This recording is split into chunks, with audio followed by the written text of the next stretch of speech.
Hey, salut tout le monde, c'est Tuto iOS et aujourd'hui on se retrouve pour une vidéo qui est on va dire exceptionnelle parce que comme vous avez pu le remarquer, et d'ailleurs je m'en excuse, j'ai arrêté les vidéos donc sur cette chaîne car je me suis consacré à une chaîne gaming car j'ai remarqué que celle-là ne marchait pas trop. Donc si vous voulez aller voir donc ma chaîne qui a plus de 5000 abonnés maintenant, vous pouvez aller voir dans la description. Donc aujourd'hui on va s'intéresser au déballage de l'iPhone 7 Plus de couleur or. Voilà, donc il est venu, moi je l'ai acheté sur Orange, donc je vais tout vous dire en détail.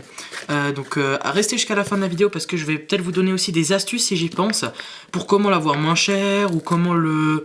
Voilà, enfin, je vais peut-être vous dire des trucs qui peuvent vous intéresser. Donc on va ouvrir. Donc là on a les feuilles disant ce que j'ai commandé, ainsi que le nom, prénom, etc. avec la carte SIM bien sûr. Donc l'iPhone, il est là, donc en or bien sûr, et... tout ce qui est carte SIM est là. Donc on va faire un peu le tri. On va voir ça doit être la carte SIM. Et ça doit être les fiches de conditions, etc. Donc pour l'instant ce qu'on s'intéresse c'est plutôt à la boîte. Voilà, qui a bien changé, j'ai l'impression, parce que moi j'avais le 6 avant, donc j'ai pas la boîte sur moi, mais je peux pour vous dire un peu ce qui change. Donc déjà, ce qu'il y a, c'est que on a cet affichage, du coup, le dos de l'iPhone qui s'affiche donc en écran. Donc c'est le plus, ce qui fait que la boîte est plus grande que le normal, forcément. Qu'est-ce que je voulais dire? Alors je l'ai commandé donc sur Orange car il y a eu un énorme rupture de stock. Donc chez Apple, chez tous les autres, et donc il n'en avait plus que un. Donc je l'ai commandé et j'ai réussi à en avoir un. Donc je l'ai commandé au prix de 539 € avec un forfait à 56 €. Alors c'est énorme, c'est hyper cher je trouve, quand même pour forfait, que je vais changer donc dans un an, car c'est le truc, c'est 56 € pendant un an et puis après on peut changer, donc on peut baisser le forfait. Donc ça c'est chez Orange, donc c'est pour ça, première astuce, je vous conseille d'aller plutôt dans les opérateurs pour vous acheter un smartphone aussi cher, parce que normalement il faut 1019 € il me semble. Voilà, parce que je l'ai pris en 128 Go comme c'est écrit là ici. Et donc voilà, en fait c'est tout simplement ce que je vous conseille, c'est d'aller dans les opérateurs. SFR est le plus avantageux, j'ai l'impression, pour ce genre de truc, car vous payez absolument rien, si je crois 1 € quand vous l'achetez, mais chaque mois vous allez être débité de 20 € il me semble pendant 12 mois, c'est-à-dire payer en plusieurs fois en fait, voilà, donc c'est mieux. Donc si on contourne un peu la boîte, donc comme je l'ai dit, là on a le dos de l'iPhone, parce que si on met la face, on reconnaîtrait pas le 6, 6S et le 7 Plus. Donc moi c'est la première fois que je prends un Plus, voilà, j'avais envie de changer, aussi parce que d'habitude je prends toujours du noir, et voilà, j'avais envie de changer, mettre un peu de blanc, un peu de brillant, un peu de... Voilà, ça, ces gens qui disent que c'est que pour les filles, franchement, c'est n'importe quoi, parce que je trouve que c'est une couleur adaptée aux garçons aussi, et de façon, moi, c'est ce qui me plaît, donc les autres, je m'en fous un petit peu. Sur les côtés, qu'est-ce qu'on retrouve? On retrouve la pomme, voilà, donc il y a juste tout simplement la pomme, ainsi que l'autre côté pareil. Sur les côtés, donc on a iPhone avec la couleur un peu aussi de... Voilà, de l'iPhone aussi, donc il n'y a pas écrit 7 Plus, etc. Voilà, donc c'est une boîte assez belle, toujours très bien faite, réalisée par les designers d'Apple. Et puis là on a les 128 Go d'incapacité ainsi que tout ce qu'il y a dans la boîte. Donc première nouveauté, c'est l'ouverture. Le blister est largement plus simple à ouvrir, donc il suffit juste de tirer. Et voilà, et il n'y a pas plus simple, ça s'ouvre comme ça. Et ça, on peut bien sûr le mettre à la poubelle, car on n'en a plus besoin, tout simplement. Maintenant, voilà, donc ça, il y a aussi un effet 3D, on va dire, ce qui est assez beau, qu'il y avait déjà aussi sur le 6. Et puis voilà, donc je vais pas vous cacher que j'ai déjà regardé des déballages, donc je sais très bien ce qu'on va avoir en premier. Voilà, donc on l'ouvre. Déjà aussi, nouvelle nouveauté, j'ai oublié de le dire, c'est que la boîte est beaucoup plus coulissante qu'avant, c'est peut-être un petit détail, mais c'est largement mieux. Et donc voilà, on trouve d'abord les petits papiers, on va dire, on va pas s'attarder dessus parce que personne les lit, et entre nous deux on s'en fout un petit peu. Donc il y a les trucs en différentes langues, avec la carte de la nano SIM qu'on va direct aller enlever, voilà, qu'on la met là pour pas la perdre bien sûr. Les informations encore en plusieurs langues, avec les stickers, et c'est tout simplement. Donc la boîte, elle, a changé pour tout ce qui est notice. Avant, je crois, en tout cas sur le 6, c'était une ouverture comme un livre, alors que maintenant on le prend par au-dessus. Et le voilà, l'iPhone 7 Plus. Donc on va le prendre, et voilà, donc il est super beau. déjà, avec ce double capteur photo. Je l'ai jamais tenu dans la main, je l'ai jamais vu, j'ai jamais vu en vrai, j'ai jamais tenu dans la main, mais là franchement il est vraiment magnifique. Il est vraiment magnifique, voilà, il est le design toujours très bien soigné d'Apple, hein, ça on le sait tous, même si les haters diront que Apple c'est de la merde, moi je me ferai toujours que Apple c'est de la qualité. C'est peut-être cher, mais je trouve que c'est de la bonne qualité, et moi franchement cet iPhone je le trouve super beau. Forcément assez lourd on va dire, c'est normal, c'est un plus, mais franchement moi ça me va. Donc on va enlever les films plastiques, et on va faire très attention car c'est un neuf et j'ai pas du tout envie de l'abîmer. Alors ce qu'on va faire, c'est qu'on va le mettre de côté, on va le mettre un peu sur son film plastique pour pas trop l'abîmer dès l'ouverture. Donc qu'est-ce qu'on a ensuite? On a la boîte, hein, rien de plus simple, on a la prise secteur d'origine Apple forcément, hein, du coup, et puis bien sûr qu'on va brancher, c'est un adaptateur secteur en fait tout simplement.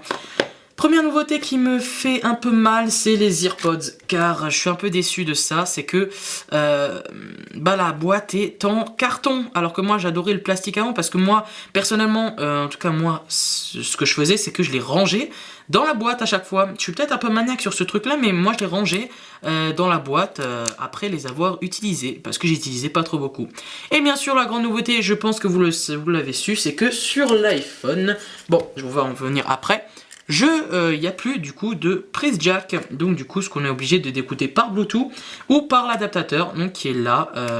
Voilà, on va le prendre comme ceci, qu'on branche en Lightning et qu'on pourra écouter quand même de la musique par rapport à là. Donc moi franchement, le seul inconvénient, on va dire, c'est charger son iPhone et en même temps écouter de la musique. Mais bon, je vais vous dire que moi déjà j'ai un casque Bluetooth, donc ça me pose pas du tout de problème, et j'ai jamais écouté de la musique en même temps chargeant mon iPhone. C'est vraiment très rare que je le fasse. J'ai peut-être fait une fois en 2 ans. Donc voilà, les écouteurs bien sûr, donc ils sont en Lightning. Et voilà, donc là quand on voit comme ça, on a l'impression que c'est les sans fil, mais en fait pas du tout. Les sans fil, il faut les acheter à part. 179 € il me semble. Ça c'est cher, hein, bien sûr. Bon, tous les produits Apple sont assez chers de toute façon. La prise Lightning, bien sûr, comme d'habitude. Voilà, alors je ne sais pas si c'est le grand format comme sur les iPad Pro. Par exemple, sur le mien, il me semble qu'il est assez grand le fil. Hein. Alors là, il m'a l'air assez... Non, il est quand même assez petit. Hein. Il est pas comme celui-là de l'iPad Pro. Donc bon, c'est à voir. Après, hein, bon, on va mettre ça de côté parce qu'on va dire entre nous qu'on s'en fout un petit peu de ça maintenant. Donc, on va en revenir bien sûr sur l'iPhone. Alors, on va le démarrer. On va d'abord... Alors, je vais ouvrir la carte SIM. On va le faire ensemble. Donc voilà, donc on peut déjà le comparer, hein, cet iPhone par rapport au 7 Plus. Donc déjà, hein, on a bien remarqué que la grandeur change. Niveau côté, il n'y a rien qui change vraiment. Alors, ça fait un peu con, donc on va remettre ça. Il n'y a rien, il n'y a pas vraiment grand chose qui change. Ah oui, je voulais tester le bouton. Ah ouais, d'accord. Ah, donc il est vraiment plus du tout mécanique, hein, il est complètement tactile, on peut plus appuyer, donc c'est comme si on appuyait sur les bords. Ah ouais, d'accord, ok. Donc à tester après, parce qu'avec la configuration, on pourra le tester. Donc j'ai vraiment hâte de tester ça, parce que c'est quand même une des grandes nouveautés. Voilà le capteur. Bon, on peut pas trop comparer, hein, parce que c'est un plus, et premièrement, et deuxièmement, ça c'est un 6, c'est pas un 6S, c'est pas un plus, comme j'ai dit. Donc bien sûr, les bords, là, on les voit pratiquement plus, hein, je trouve ça beaucoup plus design. En dessous, voilà, plus de prise jack. Et ce que je trouve con, c'est que apparemment un des deux haut-parleurs n'est que du factice. Donc je trouve ça un peu con, franchement. À voir après, hein, je vais tester ça, mais normalement il n'y en a que des deux qui marche et je trouve ça assez con. On va pas se mentir. Et donc la Lightning, hein, comme d'habitude. Voilà, donc on va poser ça de côté. On va aller mettre directement cette carte SIM. Donc ça, je vais un peu me le faire un peu plus tard. Ça, on va l'ouvrir tout de suite. Voilà. J'avais appris qu'il faut forcer, hein, parce que moi quand j'avais mon premier iPhone avec le 6, hein, c'était le 6, mon premier iPhone, et j'ai galéré pour l'ouvrir parce que j'avais peur de le détruire. Alors je ne sais pas du tout comment ça peut se mettre. On va dire que j'ai pas trop l'habitude. Voilà. Alors on va l'allumer on va faire le premier démarrage, hein, bien sûr, c'est quand même assez important ce genre de truc. Voilà, bon il y a pomme d'Apple, hein, j'espère que vous voyez assez bien, la luminosité est assez adaptée, je ne sais pas. Donc il y a bien sûr le Force Touch, l'empreinte digitale qui marche. Touch, forcément, il est toujours amélioré, hein, forcément, parce qu'il y a énormément de changements, je trouve, hein, par rapport au 6 et au 7 Plus. Déjà la batterie, hein, parce que la batterie a énormément changé, apparemment, par rapport, d'après c'est des chiffres, hein, ça j'y crois pas trop non plus. On va déverrouiller la carte, alors vous pouvez voir mon code PIN, hein, de toute façon, ça m'étonnerait que vous le voyez un jour en vrai. On va le déconfigurer, donc vous voyez assez, j'espère. Ah oui, il faut appuyer. Tac. Alors, France... Non, pas anglais, pardon. Déjà, je commence mal. Français, chargement de la langue, hein, parce que je suis français et... ma langue, je parle français. On va sélectionner un réseau Wi-Fi. Voilà, j'ai mis mon mot de passe. On va passer à la suite. Activation de l'iPhone. Ouh là là, qu'est-ce qui s'est passé? L'activation de votre iPhone peut prendre plusieurs minutes. Et puis après, il y a eu une erreur, je sais pas pourquoi. Ah non, c'est bon, ça doit être une erreur ou un bug, je ne sais pas. Donc alors, activer la localisation. Alors pour l'instant, j'ai bien dit pour l'instant, je vais la désactiver parce que pour l'instant, j'aimerais l'activer ça plus tard. Alors on va configurer Touch ID et pour pouvoir le tester un peu plus tard. Alors apparemment, il est largement plus réactif. Ah oui, d'accord, donc en fait, c'est largement plus réactif. Parce que moi je me rappelle sur mon 6 c'est largement, bon j'arrête pas de dire largement, mais restaurer à partir, non on va le configurer comme un nouvel iPhone parce que la mise à jour je vais la faire, la mise à jour. Le truc je vais le faire après, la restauration etc. Donc je vais me connecter à mon compte Apple et on se retrouve tout de suite. Alors voilà, on va accepter bien sûr les conditions parce qu'on n'a pas le choix. Alors Apple Pay, bon, ça de toute façon ça marche pas en France il me semble, hein, donc... Alors, utiliser un code iCloud. Configurer Siri. Alors, maintenant, on a la possibilité de dire 10 Siri et puis il va se reconnaître. Donc, moi, je l'activerai plus tard. Parce que tout simplement, c'est un peu chiant. Alors, envoyer ou ne pas envoyer, on va mettre de pas envoyer. Et là, on va démarrer maintenant la nouveauté. Ah, d'accord. Donc, c'est vraiment un Force Touch. Oh là là là là là là. Ça change de ouf. Ah, perso, je suis pas trop fan de ce bouton. Hein. J'aime pas trop. Mais moi, mon spécial, c'est plutôt le 3. Donc, vous pouvez pas trop entendre, mais on entend quand même le bruit du clic, mais ça s'enfonce pas, quoi. Hein. C'est comme si tout le bas s'enfonçait. Mais ouais, c'est vraiment bizarre, Mais à voir. Alors, moi, je prends toujours la version normale. Et on a fini de le configurer. C'est configuré. Et donc, voilà, on est sur iOS 10. Il y a toujours le Force Touch, donc là, on peut pas. Là, on peut forcément.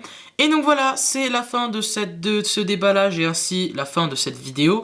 J'espère que vous aura plu, hein. N'oubliez pas de mettre un pouce bleu, enfin ne vous abonnez pas justement de la chaîne car je ne ferai pas beaucoup de vidéos sur cette chaîne, je ne ferai même plus de vidéos il me semble sur cette chaîne. Alors on va tester le Touch ID qui est très réactif. Moi je vous laisse sur ce ici et on se retrouve bien sûr pour une prochaine vidéo. Allez salut!